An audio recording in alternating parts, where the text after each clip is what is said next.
सारी चीजें, ये रियलिटी है और मैं रियलिटी को बताने से बिल्कुल नहीं झिझकती। ये सारी चीजें, तो आप म्यूचुअल कंसेंट ले लेती, म्यूचुअल कंसेंट होता तो शायद ये नहीं होता। आप बताइए, हम सिर्फ ज्योति मौर्य को टारगेट कर रहे हैं, क्यों? आप उसको टारगेट कीजिए ना जिसके साथ वो सोई थी, मनीष दुबे। मनीष दुबे को क्यों नहीं टारगेट कर रहे हैं? मनीष दुबे गलत है कि ज्योति मौर्य गलत है, इस पे टारगेट होना चाहिए।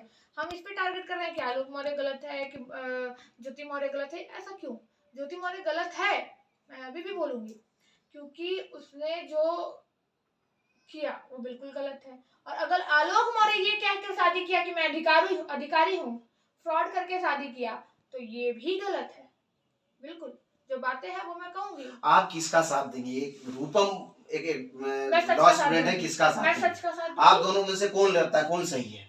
देखिए, मैं भी बोल रही हूँ, मैं आलोक मौर्य को कहूंगी सही है, और अगर पूरे प्रकरण में कोई गलत है तो वो गलत मनीष दुबे है। ज्योति मौर्य भी गलत नहीं मुझे लगी, आलोक मौर्य भी मुझे गलत नहीं लगा, मनीष दुबे गलत है। तो फिर आलोक का साथ देने का बात रूपम क्यों कर रही है? आलोक का साथ देने के लिए इसलिए कर रही है क्योंकि उसने एक पति होकर पिता का फर्ज निभाया।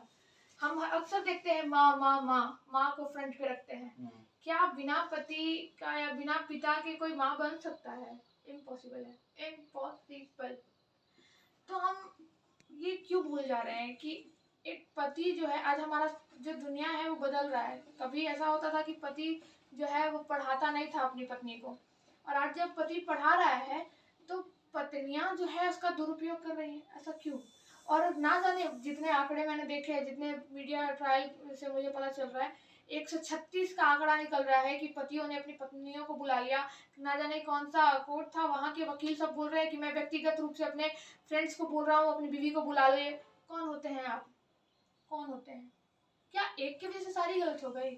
माना गलती हो गई ज्योति मौर्य से, हो गई होगी, ठीक है, तो इंसान है, मजबूरी भी तो रही होगी। आप गलतियां क्यों मान रहे हैं? मजबूरी, अच्छा ऐसा मजबूरी तो आप डाइवोर्स लेते। आप तो एजुकेटेड है ना, आप पढ़ी लिखी है, आपको अच्छे से कानून भी पता होगा, तो आप उसको तो मैं तो सुना कि धमका रही है वो।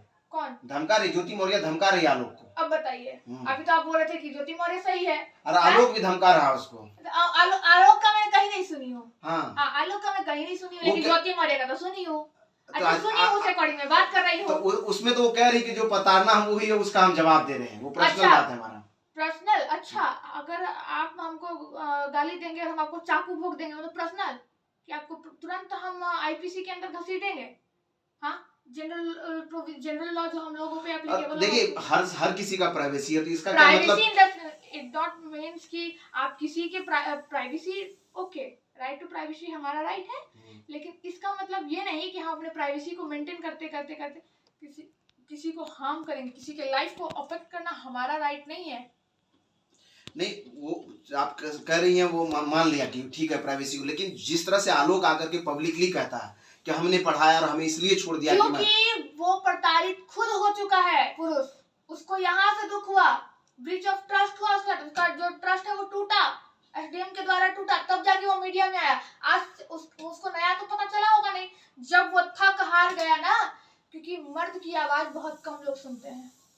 औरत अगर दुआ सुबह दे, आप भी मर्द हैं, आप तो कहीं ना कहीं सहमत होंगे इस चीज से, आप दुआ सुबह दीजिएगा तो शायद ही कोई सुनेगा, लेकिन औरत अगर बहा दी ना, तो आप कितने भी सही ना हो, अगर औरत गलत भी है तो औरत ही सही होगी, यही गलत किया होगा। लेकिन आज का सिनेरियो बदल गया है।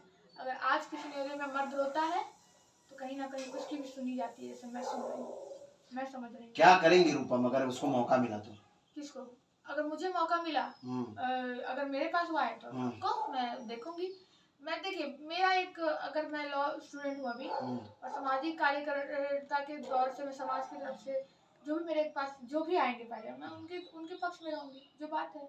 और बीइंग एन एडवोकेट, जब मैं एडवोकेट बन जाती हूँ, when I will become advocate, then मेरा धर्म होगा कि अगर मेरे पास रेपिस्ट भी आएगा तो उसको भी बचाने का काम। नहीं तो आलोक मौर्य के केस में आप क्या करेंगे? आप तो कह रहे हैं कि मैं उसका साथ दूंगी और उसके लिए लड़ूंगी। बिल्कुल, लड़ूंगी नहीं बोल रही हूँ, वो मेरे पास आएंगे नहीं तो मैं क्यों लड़ूंगी? मैं एक सामाजिक तत्व पे बात कर रही हूँ कि ये गलत है वो गलत है। अगर वो मेरे पास आते हैं तो ऑफ कोर्स मैं उनके लिए लड़ूंगी। वो मेरे पास आएंगे नहीं तो मैं क्यों ही ऐसे उठ के चली जाऊँ? आप बताइए, कुएं के पास प्यासा जाएगा कि प्यासा के पास कुआं आएगा? ये बताइए। अच्छा, ये तो ठीक आप कह रही हैं आलोक कहीं ना कहीं ज्योति गलत है, लेकिन जो चीजें अभी चल रहा है, बार बार जो है आलोक का ये कहना, अभी शादी का कार्ड आ जाना, उसमें वो चीजें सामने आ जाना, आप कहती है कि उस अभी बहुत बातें निकलेगी। हाँ। अभी तो ये सिलसिला मुझे लगता है लंबा जाएगा, क्योंकि डीएम और अब आ रहा है चपरासी नहीं अधिकारी, हाँ। तो इस पे भी क्यों नहीं इस पे, लेकिन एक सवाल उठेगा, कानून थोड़ी ना, कानून अंधा है, आई नो, लेकिन वो सबूतों पे सारा रिलाई करता है। अब वो ये बोल दिया कि हाँ हम अधिकारी हैं, ये छोटा सा झूठ है, छोटा झूठ या कह सकते हैं बहुत बड़ा झूठ भी। तो आपको जब पता चल गया था तो आप उसी समय डाइवोर्स अप्लाई करती ना। चलिए आप कह रही आपने हैं, दो आप बच्चियां पैदा कर दी हैं, उसकी जिंदगी बर्बाद कर रही है, फिर आप मनीष दुबे के साथ हम बिस्तर हो रही हैं। मनीष दुबे भी शादीशुदा है, उनको भी समझ में नहीं आ रहा है। अरे आपको समझना चाहिए कि हम समाज के लिए खड़े होते हैं, और यदि हम ही गलत करेंगे तो समाज को कैसे देखेंगे। तो समाज को भी देखने का नजरिया जो है वो शायद पूरा अंधा हो चुका है। इन अधिकारियों के चश्मे पे पूरा सरकारी पैसे का धोस जो है वो जम गया है, और धूल जम गया है कह सकते हैं। और इनको दिख ही नहीं रहा है कि हम जो कर रहे हैं वो गलत कर रहे हैं, उनको कुछ नहीं दिख रहा है। तभी तो देखिए ना, मुझे गर्व है कि मैं लॉ स्टूडेंट हूँ, मुझे गर्व है कि मैं वकील बनूंगी। सारे की हेकड़ी निकालना ना कोर्ट बहुत अच्छे से जानता है। अब देखते ही हैं, आईएएस हो या डीएम हो, सबको कटघरे में खड़ा करना वकील और जज साहब अच्छे से जानते हैं। कितना वीडियो वायरल होता है, और बहुत गर्व होता है। जितने पुलिस अधिकारी जो देख रहे हैं उनको भी बोल दो। और बहुत सारे ऐसे लोग हैं जो मेरे टारगेट पे भी हैं, क्योंकि वो अपने लॉ एंड ऑर्डर को वो फॉलो ना करते हैं, ना करवाते हैं। तो बस इसीलिए मुझे बहुत गर्व है। और ऐसे ऐसे आईएएस एसडीएम जो है, कुछ लोग जो है कि अपने प्रोफेशन को बदनाम कर रहे हैं। और मैं देखिए, अपने प्रोफेशन को आपको बदनाम नहीं, उसको प्रमोट करना चाहिए, जैसे मैं करती हूँ। अच्छा रूपम जी, वो ठीक है, आप कह रही हैं कि आलोक ने पढ़ाया, संघर्ष किया उसके लिए, लेकिन पीसीएस जैसा परीक्षा एग्जाम निकाल लेना आसान तो नहीं है। तो बात आसान तो नहीं, ज्योति ने मेहनत नहीं किया।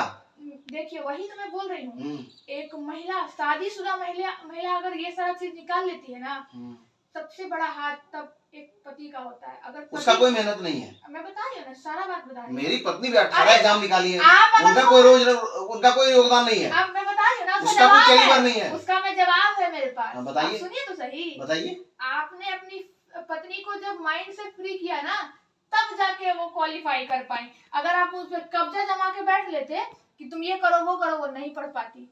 आप जरूर उनको फ्री छोड़े होंगे कि नहीं तुम पढ़ो, हम देख लेंगे, तुम पढ़ो, हम तुमको पैसा देंगे। उसको अपने इकोनॉमिकली, फिजिकली, मेंटली स्ट्रांग बनाने का काम आपका हुआ, तब जाके वो मेहनत कर पाई। ऐसा नहीं है कि अगर हमने उसको सपोर्ट किया है, पत्नी है तो उसको सपोर्ट करना ही चाहिए, यही तो बोल रही हूँ, करना ही चाहिए। बैकबोन आप हुए ना, लेकिन बिना ब्रीड की हड्डी के मैं चल पाऊंगी। लेकिन अगर हमारा परिवार उसको प्रताड़ित करेगा तो अब वो कहाँ जाएंगी, ये बताइए। यहाँ तो आलोक मौर्य की बात मैं कह रहा हूँ, हाँ। वो कह रही है हमें प्रताड़ित हो रहे थे हम, तो अगर उसको हमारा परिवार प्रताड़ित करे, हम भी उसको। रूपम जी एक और बात बता रहे हैं, जब हम ये कह रहे हैं ना हमने पढ़ाया, हम बेरोजगार हैं, हमने पत्नी को बताया भी कि हम बेरोजगार हैं, मीडिया कर्मी है, लेकिन हम उतना पैसा नहीं कमाते। ये तो नहीं कहा मैंने कि मैं अधिकारी हूँ। नहीं तो आपका बात अलग है ना, हाँ। अब तो आप पे तो केस नहीं हुआ, आपका केस कहाँ हाईलाइट हुआ, कुछ हुआ ही नहीं, तो आप तो सामने बैठे हैं ना। लेकिन वहाँ कहीं ना कहीं लूफॉल हुआ होगा, तभी तो दोनों। तो कैसे कहते हैं कि आलोक ही दोषी है, आलोक ज्योति ही दोषी है। ज्योति इसलिए दोषी है क्योंकि अपने पति के प्यार को वो ना समझ पाई, और ना अभी भी समझ रही है। काश ऐसा होता कि वो कम से कम पति नहीं, कम से कम बच्चे की तो समझती। हम बिस्तर ना होती तो मैं कहती, लेकिन अब डाइवोर्स फाइल करके बोल रही हम डाइवोर्स फाइल किया। अरे तो हम बिस्तर होने से पहले आपने डाइवोर्स फाइल कर लिया होता, तो जो बच्ची आज इस दुनिया में है वो इस दुनिया में नहीं होती, और आपका नाम माँ के नाम से उसकी माँ नहीं जुड़ती, और ना एक पिता का नाम उस बच्ची से जुड़ता, और ना उसकी जिंदगी बर्बाद होती। ये तो बहुत अच्छा है कि मीडिया वाले, तो मैं देखती हूँ बहुत मीडिया वाले सब कुछ उछाल के रख देते हैं, लेकिन अभी तक बच्चियों का चेहरा या नाम कुछ नहीं आया, वो बहुत अच्छी बात है, बहुत अच्छी बात है। या मैं इसके लिए सारे मीडिया बंधुओं को अप्रिशिएट करूंगी, चलो इतना तो आपने किया। नहीं, वो कभी नहीं दिखाएगा। मीडिया का अपना मोरल कोड ऑफ कंडक्ट है। जो समझदार है, जो उस चीज को जानता है, वो कभी ऐसा नहीं करेगा। वो अपने अधिकार के हिसाब से ही चलेगा। जिनका जो चीज दिखाना वही दिखाएगा। जाते जाते आपका एक मैसेज ज्योति के लिए और आलोक के लिए। ज्योति मौर्य के लिए एक ही आदेश नहीं है मेरा, मतलब एक मैसेज है कि आप है ना, एक एसडीएम होने से पहले एक महिला है, और हमारा जो देश है वो रिच इन कल्चर है, आप उसकी गरिमा रखते हुए अपनी जो माँ है ना, एक छोटा सा शब्द है फिर से आप ज्योति मौर्य नाम लेकर शुरू कीजिए। हाँ बोलिए। ज्योति मौर्य जी, आपके ऊपर ज्योति मौर्य जी, मैं आपके लिए एक संदेश देना चाहती हूँ। एक समझिए, एक छोटी बहन का एक सलाह है। माँ जो है ना, वो बहुत छोटे शब्द है। फिर से रुकिए। ज्योति